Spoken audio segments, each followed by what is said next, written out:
You're listening to the Happy Doc Student Podcast, a podcast dedicated to providing clarity to the often mysterious doctoral process. Do you feel like you're losing your mind? Let me and my guests show you how to put more joy in your journey and graduate with your sanity, health, and relationships intact. I'm your host, Dr. Heather Frederick, and today I welcome back Kyle Mitchell. Kyle is a mental health advocate, international TEDx speaker, social media influencer, and author of the newly released book, 10 Minutes to Feel Less Anxious: How to Be Proactive with Your Mental Health and Anxiety. Kyle's mission is to help 1 million teens go from socially anxious to socially confident by collaborating with educators, parents, nonprofits, and other organizations to change the narrative and stigma that currently exists. Kyle, welcome back to the show. Thank you for having me. Glad to be back. So for those who haven't had a chance to listen to your first episode 86, which of course I will link in the show notes below, why don't you spend just a few minutes giving the audience your background and how it is that you came to be interested in promoting this concept of being socially confident?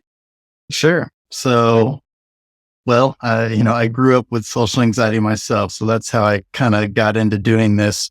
I struggled with it pretty much my entire life, ever since I can remember being a little kid, as early as 5 years old. And then I kind of progressed through school. And then when I transferred schools in the beginning of my sophomore year of high school, went from this really small private school to this very large public school. And that was kind of when I really had to face my social anxiety head on. I didn't have my little support group of friends. I had no one anymore, and I couldn't, push it off anymore. It's something I had to deal with and kind of take on. And it was a very challenging and horrible time for me, at least at the time. I like to say now that was one of the best times of my life because I learned so much. The challenge, and be able to overcome that adversity, it made me so much stronger and made me the person I am today. So I'm so grateful for that time. But yeah, at the time it was tremendously terrible. I mean, there were some days that were just I do not want to go to school. I would just think of ways to be able to get out of going to school or, get out of going to class or whatever it may be. And fast forward a few years, I realized, I'm not the only one who struggles with social anxiety. In fact, there's probably hundreds of students around me that were struggling with the same thing, and I had no idea. And at that point, I had a lot better hold of it. I had much more control over my anxiety. And what I mean by that is it wasn't controlling my life and dictating my choices. So I was like, you know what? I want to help other people because I know that was a terrible time for me and I don't want anybody to go through that. So, I'm going to take what I've learned and what I put into practice and show people what they can do to help themselves. And you've got an amazing website with YouTube videos, and I'll link all that in the show notes. But recently you came out with a very digestible book. I love it because books like this are not intimidating. You can read it in one sitting. It's perfect to pop into an envelope for a birthday or graduation. What you talk about in this 10 minutes to feel less anxious is something that you adopted that I personally do. It's very near and dear to my heart, and that is a morning routine. And so you talked about being a socially anxious teen, and whether or not you've got teens in the house, listeners, or you yourself are struggling from social anxiety, we know that the rates are up post-pandemic, whether we're talking depression, anxiety, stress, overwhelm.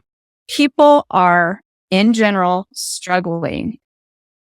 In your book, you give us the importance of a morning routine. You talk about mistakes, misconceptions people have about a morning routine, and really walk someone through the steps they need to take to develop one that will be successful. So why don't we start with how your morning routine changed your life?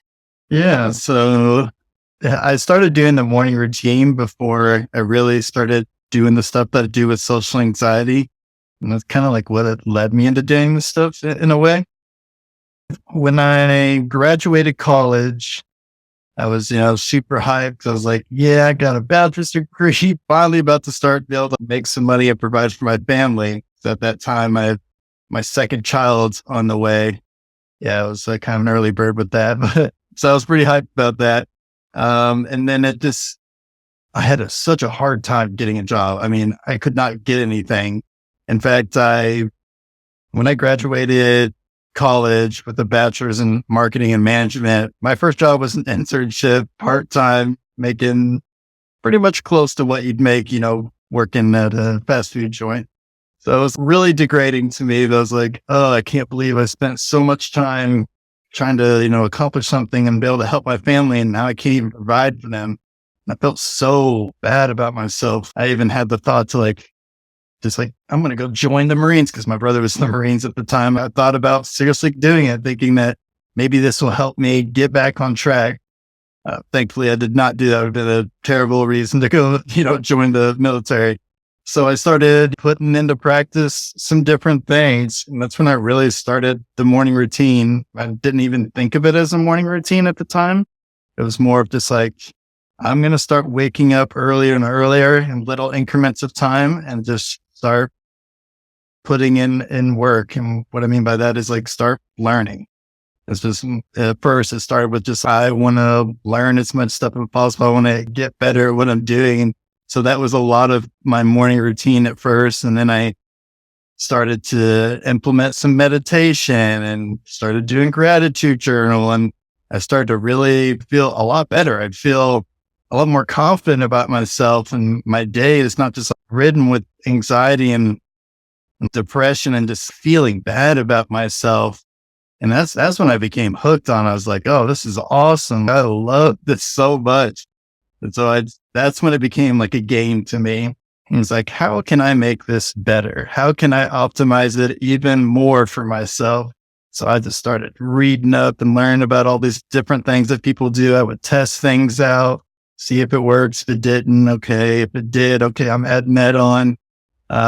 At one point, my morning routine was about 2 hours long. I loved it. It's not that long anymore, nor does it need to be that long to be successful. But I just really got into it and what it did for me on a daily basis. And so I knew that this is what I wanted to write my first book on. So I took a lot of time just detailing out everything that I went through in the process of creating my first morning routine, because I just did it from scratch. I didn't really look it up on like how to start a morning routine. I just kind of went through it. So I made pretty much all the mistakes and had all the questions and misconceptions. So I was like, I'm going to write all this down and help other people out that want to get started, but don't even really know where to start, or they have their own questions or kind of some misconceptions, myths about morning routines. So yeah, that's how I kind of got started on it.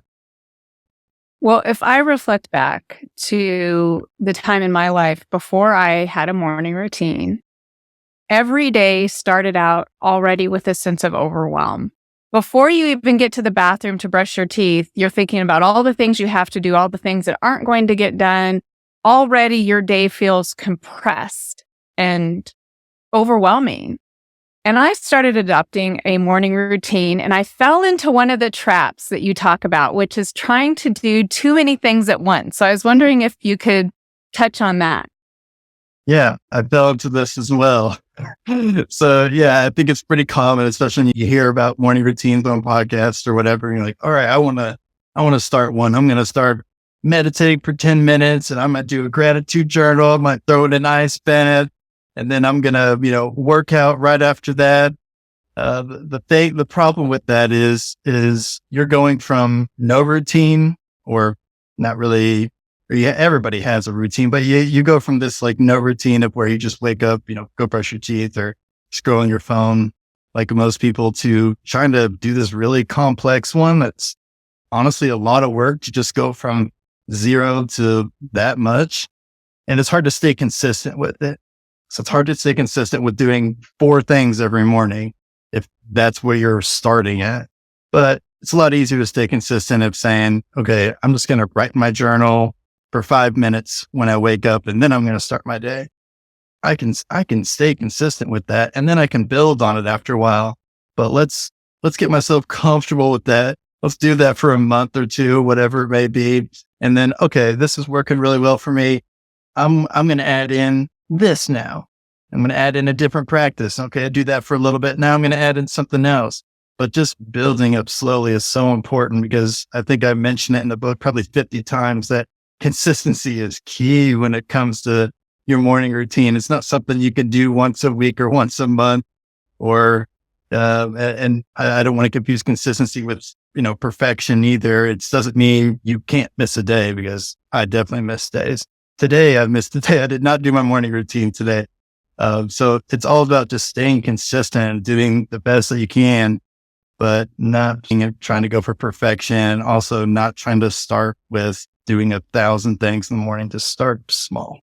Starting small. Hopefully everyone out there who is listening, whether you have never entertained the idea of a morning routine, or maybe you've tried it and kind of fallen off the wagon, think of one thing that you could do tomorrow. Your book is titled 10 minutes, right? So we're not saying you need the 2 hours, although you started with a 2-hour routine. And I do want to say the past year for me has been absolutely crazy in terms of stressors that I've endured, with family members passing away, children graduating from high school, being laid off from a job. And I found that I needed to extend my morning routine just to keep my sanity. And at one point it was 2 hours. Now, here's the crazy thing. You might be out there listening going, there's no way. I barely have time for 10 minutes. But I will say this, and Kyle, I don't know if this was your experience as well. I was actually getting a ton of stuff done. I was so productive when I was walking into my day feeling grounded and calm and confident, and not frazzled and like I was losing my mind. Yeah, definitely. I mean, you kind of think of it from the logical perspective, like I'm losing 2 hours, but how much time are you losing overthinking and jumping from task to task and can't really focus or put in your highest quality of work because your mind's kind of all over the place and it hasn't been prepared for the day? That 2 hours or that 10 minutes may be the time that you need to be so much more productive and put out much higher quality work.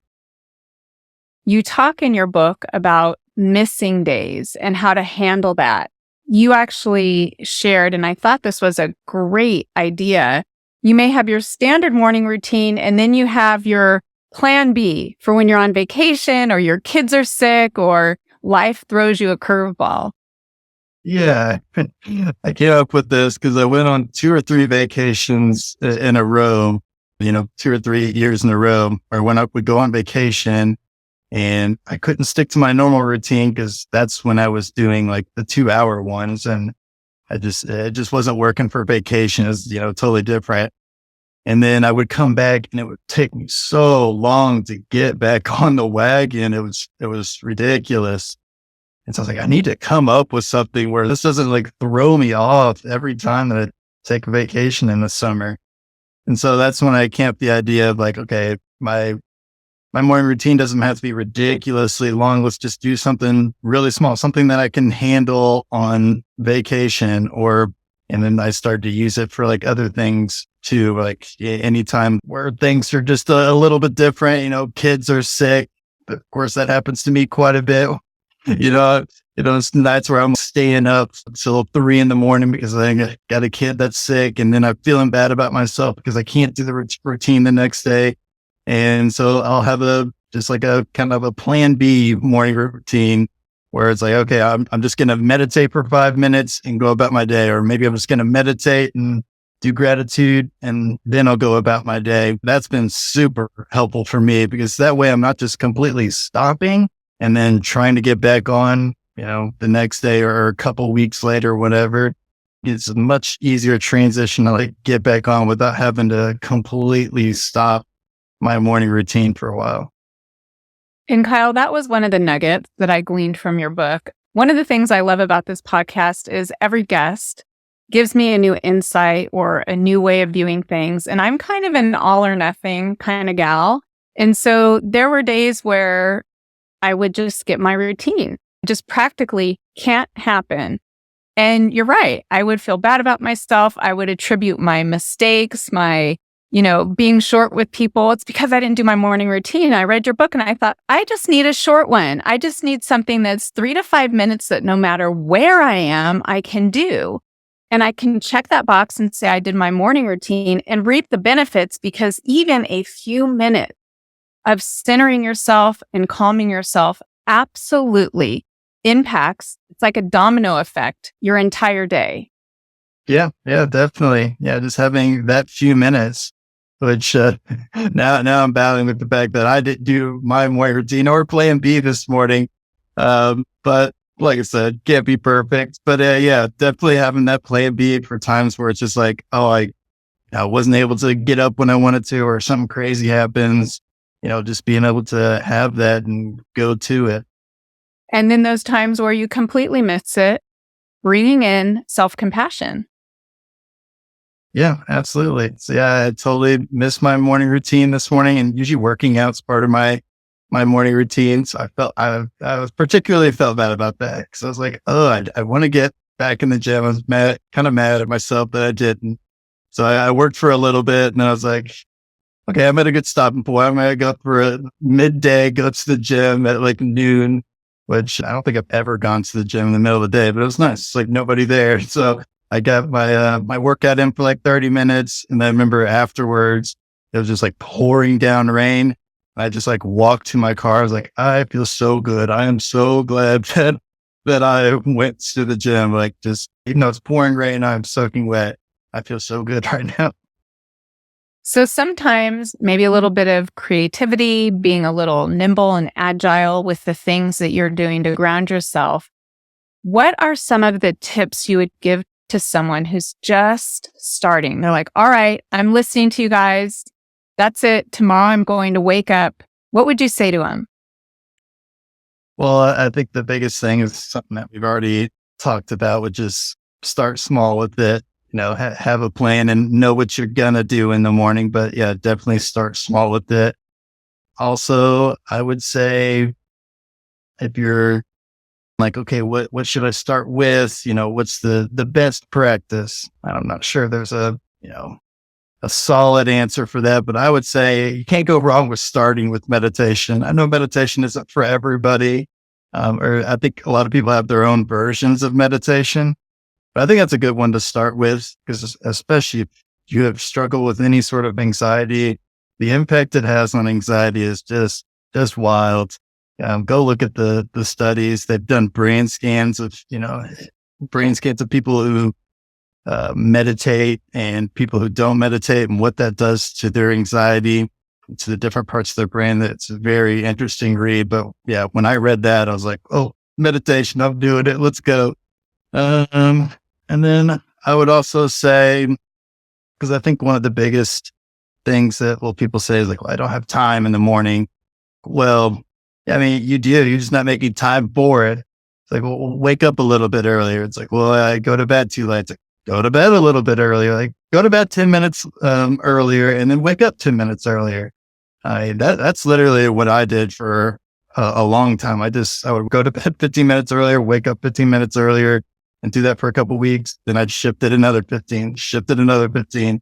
I went kind of to the extreme, if I'm being honest, but it worked really well for me. And I was able to get a lot more time in without having to make a drastic shock from going to bed at like 10 p.m. to 8 p.m. in one night, because your body's just not going to want to do that. You're not going to be able to fall asleep and then, wake up 2 hours earlier than you usually do and not feel completely exhausted.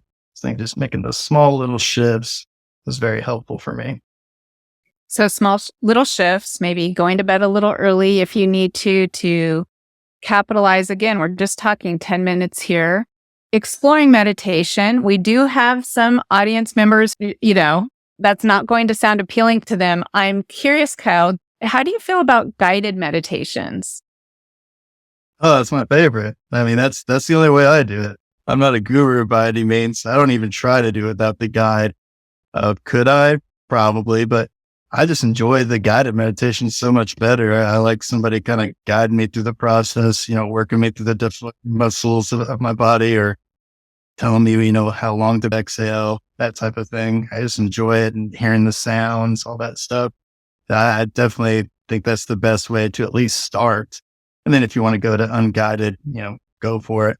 But yeah, guided. I'm glad you brought that up. Guided meditation, definitely the best way to start when it comes to meditation. I wouldn't just go into trying to do it on your own, because that's what I did, and it was challenging. I sat in my room in the dark, and I had a timer on my phone, and I remember just sitting there. I had it set for 5 minutes, and the only thing I could think of was, well, how much time is left? It's probably a minute left, or maybe there's 2 minutes left. It's probably 30 seconds have gone by.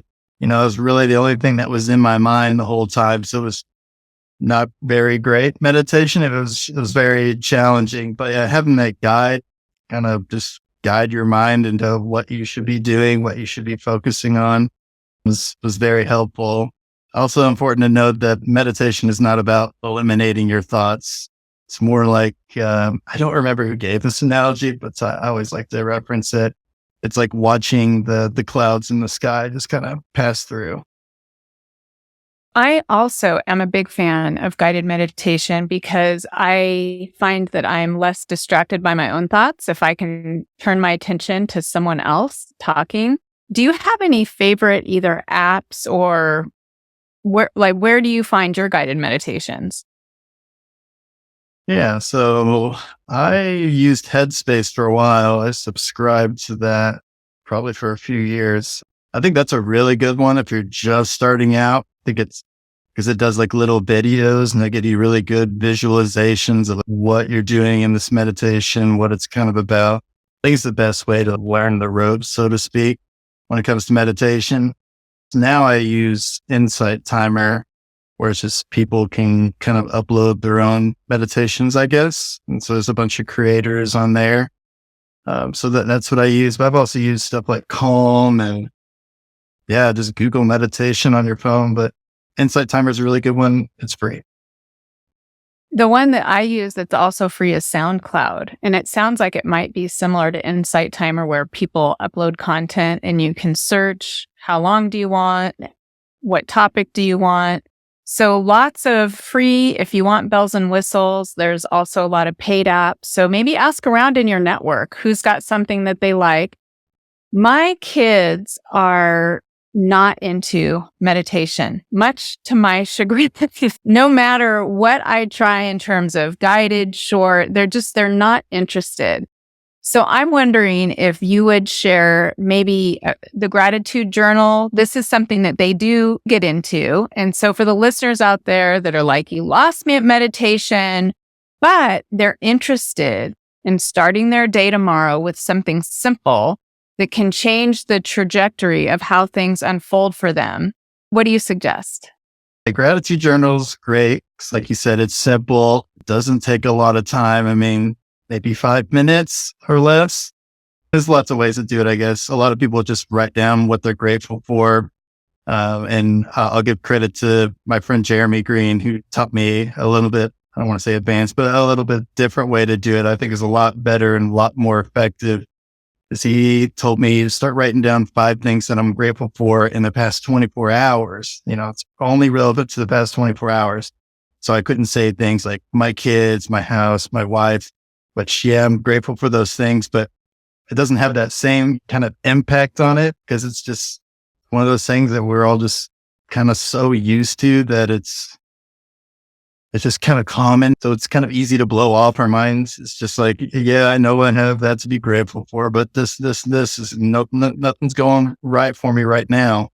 And so by doing it for the past 24 hours, it's so much better because you're showing your brain that every single 24 hours, you have new things to be grateful for. You have new things every single time. And, my gratitude journal, actually, it's right here. If you looked at it, I mean, everything is just different in it. I mean, I don't think I've ever wrote the same thing twice because you always have so many things to be grateful for. maybe they're not the most, huge, gigantic things, but to just kind of like start your day with gratitude is so helpful and just kind of puts you in that attitude of gratitude mindset, which I just love to be in, honestly, because you're just able to go through the day and instead of, being judgmental or finding the negative in everything, you'll start to see like the really simple, small things as like you just feel much more gratitude towards. And just having that is so impactful. So yeah, if you don't want to do meditation, go get a little journal booklet. I think I got this at a truck stop, or just write it up in your phone. Doesn't matter how you do it really, but doing it to the past 24 hours is super helpful. And like I said, it takes 5 minutes or less. You can definitely do it. And I love that tip of the last 24 hours. I haven't tried that. I'm going to implement that tomorrow, Kyle. So thanks for that suggestion. Or Jeremy, thanks for that suggestion. And having that foundation of gratitude, starting your day just a few minutes, really changes the way you see the world. It really does. Yeah, that definitely had a huge impact on my life. And I can give a specific example. We flew to Florida for vacation. I think it was 2 years ago. And while we were heading back, we got to the airport. And I remember like walking up to the counter, we have a ton of bags. And one thing or another, this guy was like, yeah, we don't have any seats for you on the plane. And I remember my mind, instead of what it usually would have went to, it just been like, oh no, this is the worst. We're not going to be able to get home. What are we going to do? We're going to have to drive there. My mind immediately started thinking of all the good things that could happen from this. I immediately started thinking, oh, maybe we'll get reimbursed for these tickets. We'll get free flight home. Maybe we'll get this. That's where my mind started going. And I remember in the moment just noticing my mind was doing that. I was like, wow, that's really cool. Not to say that my mind is always like that, because it's not. Sure, I'm going to have negative thoughts. But yeah, that moment in particular was like, man, I'm glad I started doing gratitude.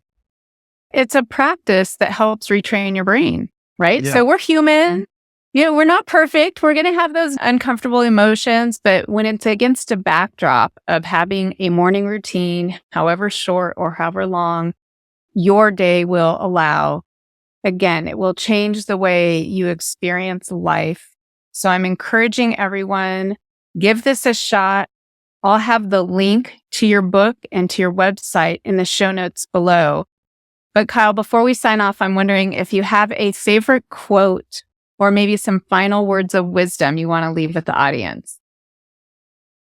I guess I would say, if you're unsure about morning routines, not sure if it's for you, not if it's, you don't know if it'll work, just try it.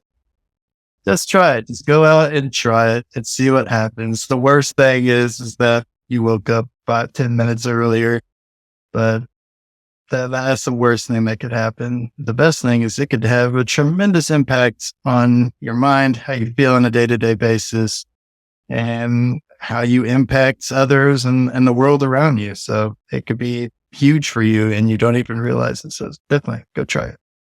I agree. Give it a shot and let us know how it goes. Kyle, thank you so much for your time today. Thank you, Heather. Thanks so much for listening, and I look forward to connecting with you on the next episode.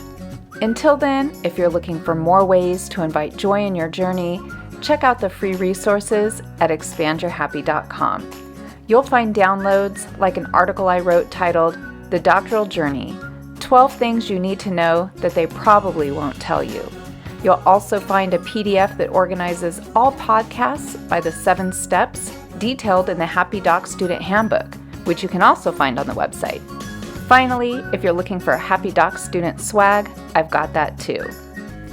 Don't forget to subscribe to the podcast and YouTube channel, and if you want to make my day, rate and review so that together we can change the way doctoral education is delivered and experienced. Hey, one more thing. Just a quick reminder that the information, opinions, and recommendations presented in this podcast are for general information only.